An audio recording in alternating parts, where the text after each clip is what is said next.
afternoon, and welcome to this conversation with the two poets, Amruta Dongray and Nandita Bose.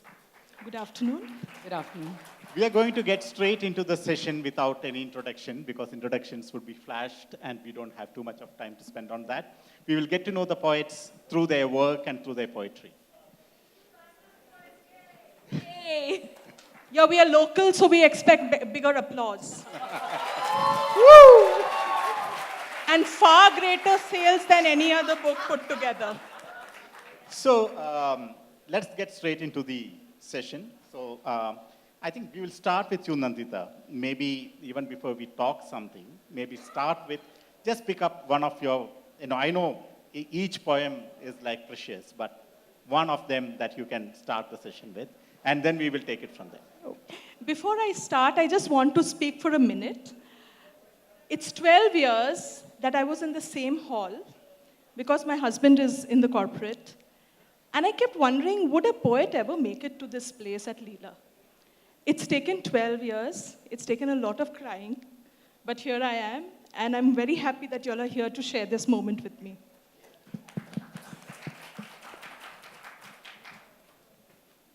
I will start by reading one of my poems. Just give me a minute to get ready.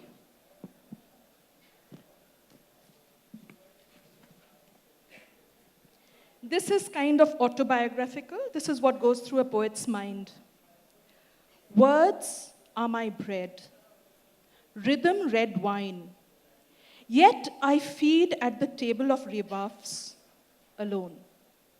It is easy to call me neurotic, relegate me to the interstices, to pathways, to parody, maroon.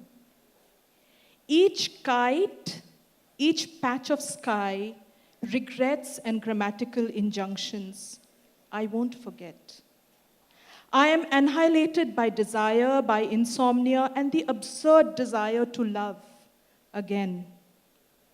A living poet is an abomination in aging genes beyond delusions.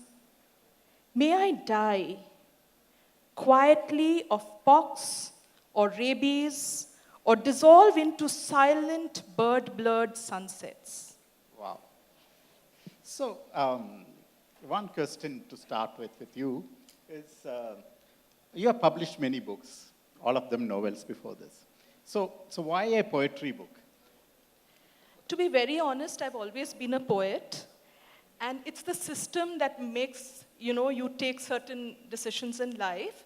So whenever you approach any of the websites of these big publishers, the first thing they say is that we do not publish poetry.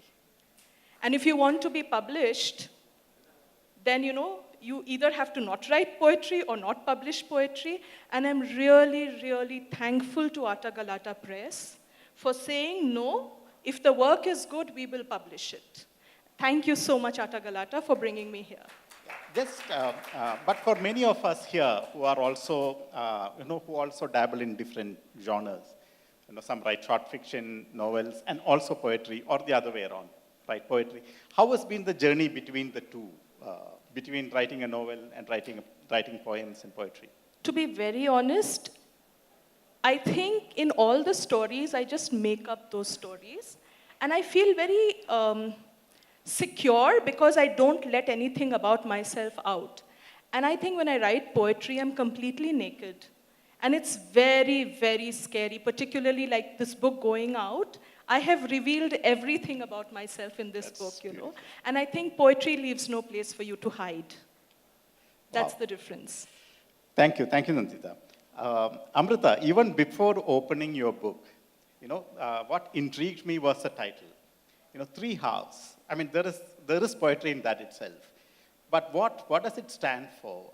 What was the process of how it came about? Why three halves? So, for me, it was a no-brainer. The book is in 3 parts, and I like quirk. Therefore, the cover is also very quirky. And as I said, I like quirk. Anything that's quirky, slightly different from what's happening. That's what you are. And yes, I'm a little quirky. There's someone in the audience saying I'm not quirky. Would you also read, couple of, because your poems are extremely short in the first half, definitely. So, couple of them, whichever you feel that we can start with. So the short poems are a takeoff. That takes off, the first part takes off from where my first book left, past, present, with very, very short poems. And I can't read those because it will be over even before I finish. So I'm going to read most of my poems. I'll read 3 or 4 from the storytelling section. These are stories in the form of poems. The first one that I'm reading is Handmade. It's always busy, mother. This night bazaar throngs with men, women, and children who celebrate the Ferris wheel, simmering tender lamb kebabs, taftan, Maghrebi mink tea, and hookah, sometimes under a generous bulbous silver, sometimes under a miserly crescent. As crowded is the fragrance from the bouquet of incense sticks. It's always noisy, mother.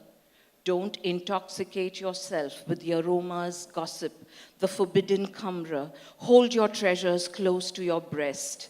In this bazaar also move urchins and well-dressed thieves with silken tongues. Doesn't the fear of losing your own ever grip you? It's forever crowded, mother. Your handmade ceramic glistens as always.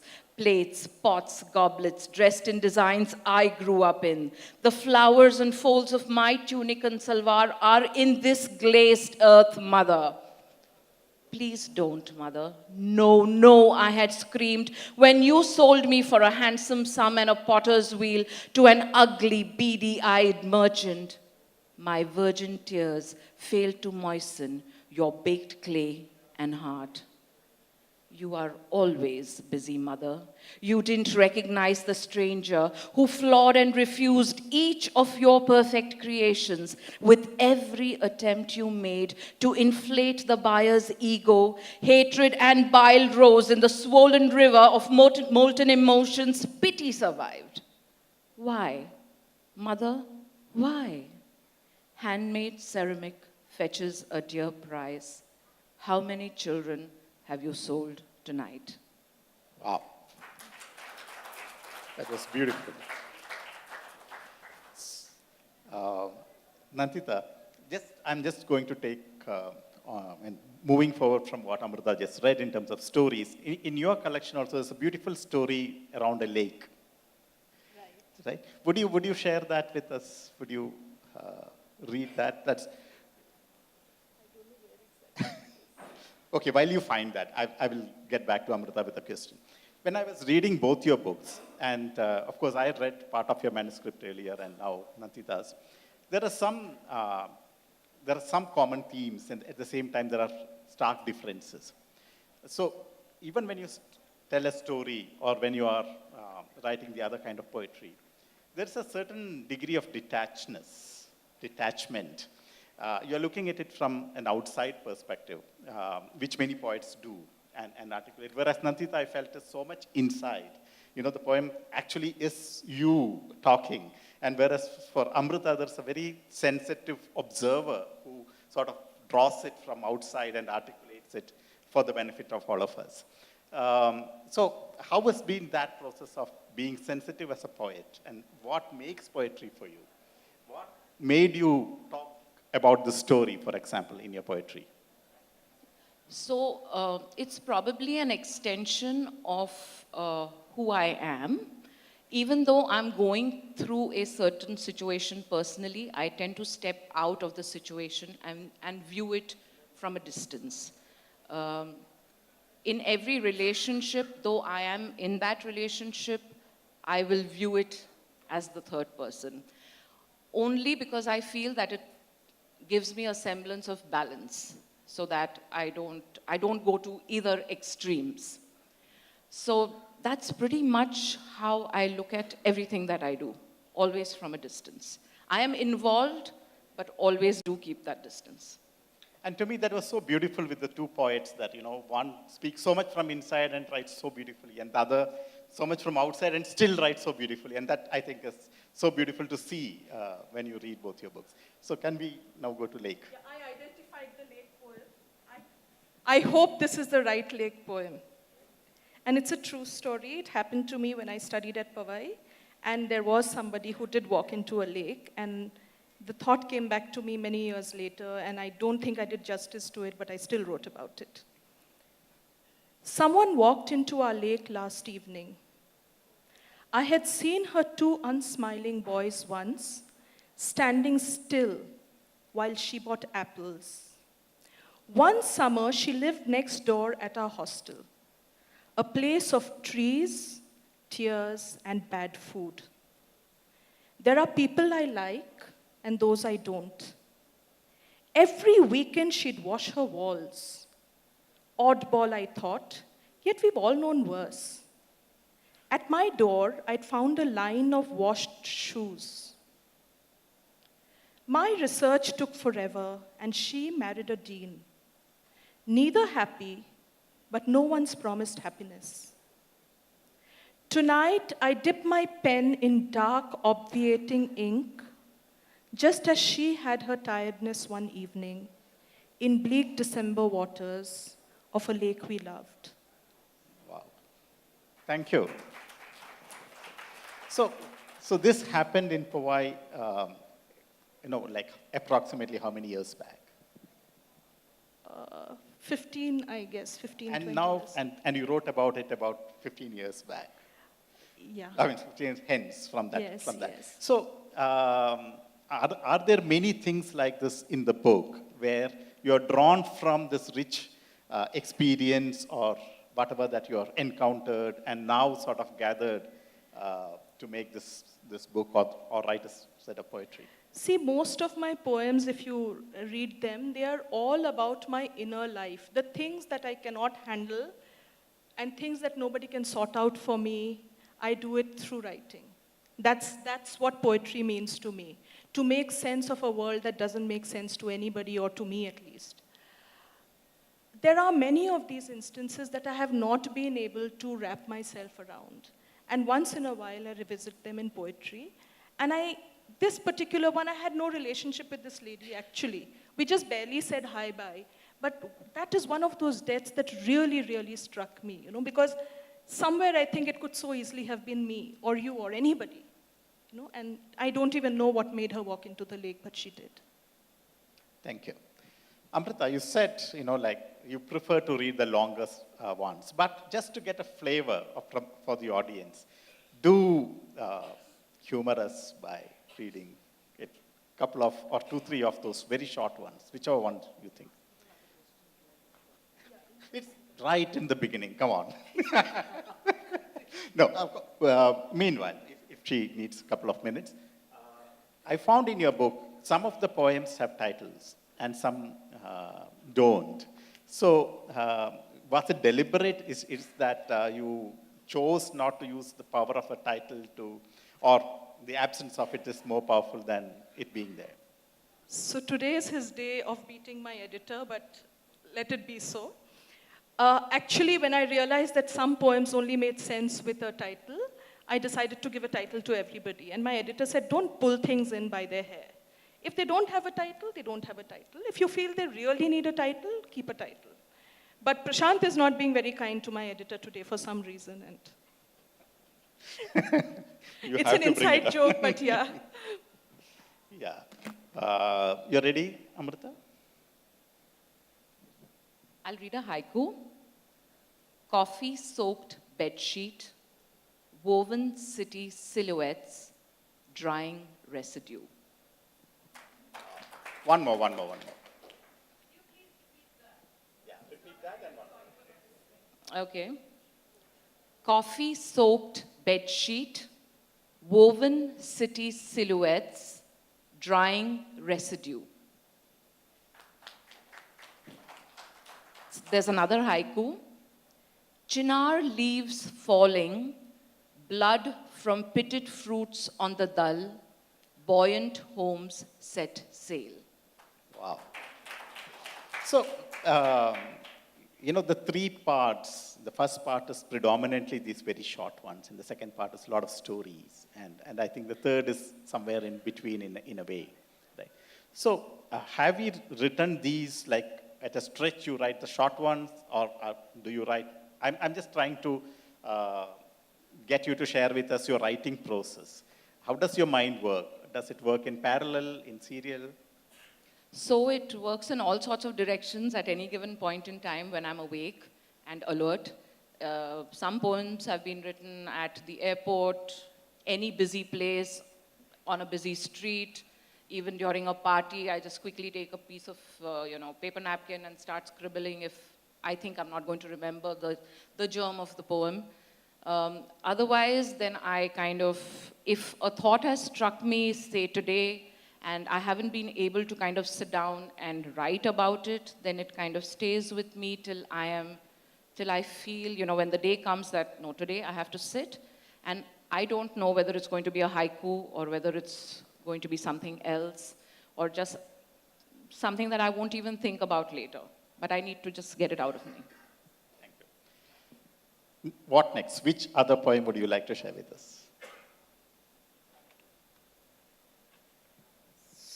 This poem actually, it's the district I belong to. The district is Singhbhum. It's now in Jharkhand. It used to be in Bihar. And this district as a lover is this poem.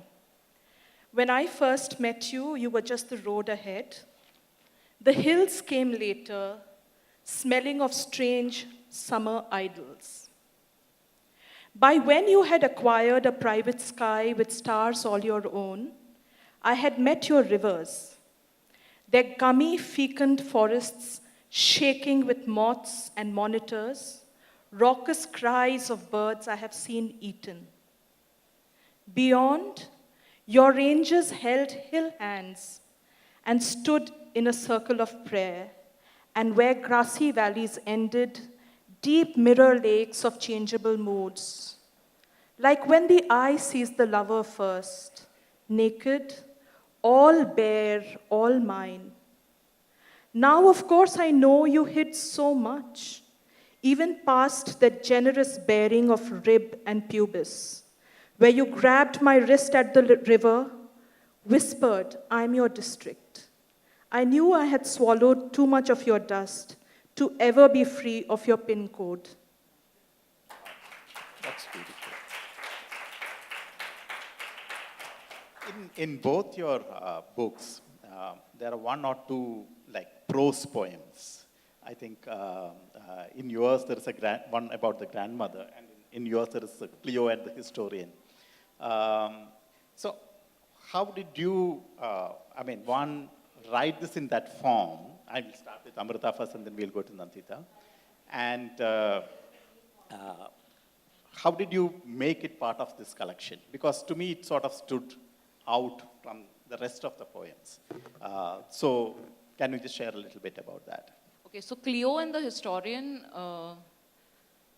was not, I didn't want it to be a part of the collection for a very long period of time. And this book's taken about 3 years to kind of, in the publishing process, it's taken about 3 years. So originally it wasn't to be in the collection, but then, I don't know, it's just been, it's there. Now it's there. And for you, Nandita? See, I keep trying to write prose and poetry, and the problems I had with my grandmother, I didn't think very lyrical poetry would come out of it. So this was the best way to, talk about those little edges that never got sorted out. Let's get back to some reading. And the other thing is, Prashant, is that if you can't convince them that you're a good poet, just confuse them. So Cleo and the historian is that tactic, confusion. But one of the favorites that I have from your story, this thing is that Alhan was Halan. Would you please read that one? Sure. Can I read Faith first and then I'll look for Alhan? This is called Faith. Frenzied mobs vandalized the stores, the booths, and when the milk ran out, bribed udders of cows to see God drink from their very own plates, bowls, and cupped palms. Drink, drink, drink, we come to you in faith, rid us of suffering, promise us prosperity, bestow wisdom, grant us salvation. Drink, drink, drink. But the milk has no name. We trust you will know, for you are our creator. Drink, drink, drink. Yet, only a handful wiped him clean after he threw up the next day. Before we come back to the other one, I have one question for Nandita. That, in your book of poetry, when you have made sections, you have made seasons, and it was so beautiful to see seasons as in Indian seasons. It was not spring, summer, autumn, winter. It was summer, rainy, winter, and in between, and which is the reality. So just to say that, like it was so beautiful to see that. And which of these seasons, is there a journey through that? Like you said, it's a personal one, but is there a journey through that which... Actually, again, this is something that was imposed artificially because I just gave one collection, a very raw, badly worded collection of poems to my poor editor, who then had to make sense of it.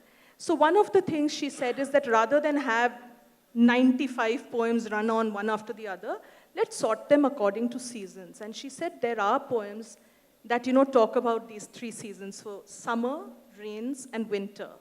And then we realized there were some things that didn't fit in anywhere. And that section we've called Between Seasons, and that's my favorite because I do not like categories. But there's a thread of melancholy which sort of weaves all these things together.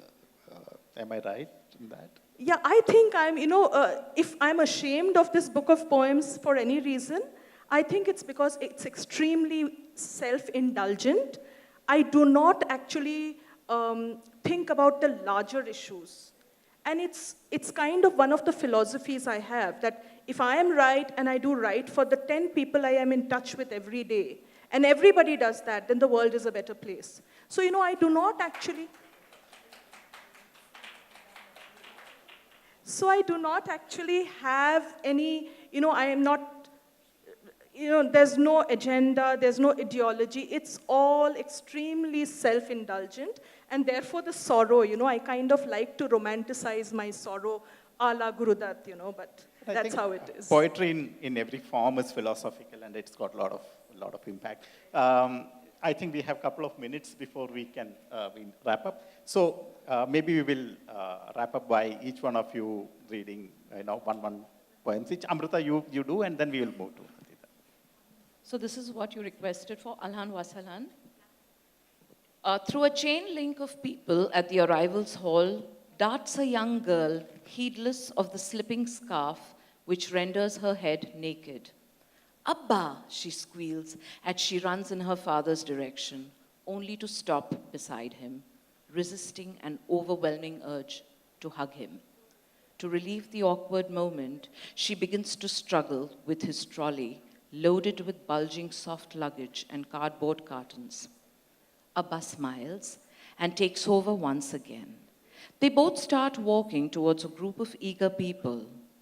Jamal kisses the weathered hands of his mother, a firm pair which, after having ensured his literacy, brutally tore him away for the sake of survival. Sons and nephews embrace him. Their salivating eyes are on his baggage. His brother, who's driven the party from Sikandargarh, stands at a slight distance in admiration for Chotu. Akhtar has fought many a battle with jealousy, hadn't had the courage to shoulder responsibility. Bhaijan, Jamal says with gratitude as he hugs Akhtar twice. The money which Jamal sent home was used wisely under Akhtar's watchful eye. Far back, Jamal sees Fatima, who stands coyly even after these many years. As the group moves ahead, Jamal finds himself in the center of animated conversations and questions. He cannot break away from the milieu. His mother wouldn't approve, besides which, The children needn't be exposed to affections of a man for his wife. Fatima awaits her turn, gingerly adjusting her scarf as Jamal nears her, managing only a sideward glance. In the moment their eyes meet, enough must have been said. Fatima looks grateful and relieved. This glance is only mine and will not be divided amongst other three, she believes. The party hops into a rented jeep while Jamal takes a seat in front. He hopes his eyes have done their work. Be patient, Fatima. Tonight, when the house and Sikandargarh sleeps in the confines of our meager room, I will whisper words you have longed to hear me speak. Yeah, Nandita. So I think when we start growing gray hair, we, all Indians, we jump into this habit of having advice to just dole out to people, and this is my poem on that. Details can always be added later. Don't fix what doesn't need fixing unless it's hair. How often we think it great what is really unruly. This is mine, we say, owning the air around it. Broken love and bits of violence entangle, mine in fierce whispers. What if the sky is made of unanswered questions, of postcards whose addresses are wrong? Fingers are really sieves and let go of sand and pearl, let go of the pen and winter. Water makes bread as much as flour. The taste of salt our eyes eat first. On a long, hollow night of no owls, it is up to the stars to sing of emptiness in couplets. Take me down to the dry river. I await the boatman, keeper of the whispers and skies. He is my brother, the one who never writes, even obituaries, silent as shells. Wow. So, thank you very much. I think we are just about closed in time. Ha ha. Both authors are available and their books at the bookshop. And if anybody would like to have an autographed copy, please just step outside and to the right. Yeah, thank you. Thank you, everyone.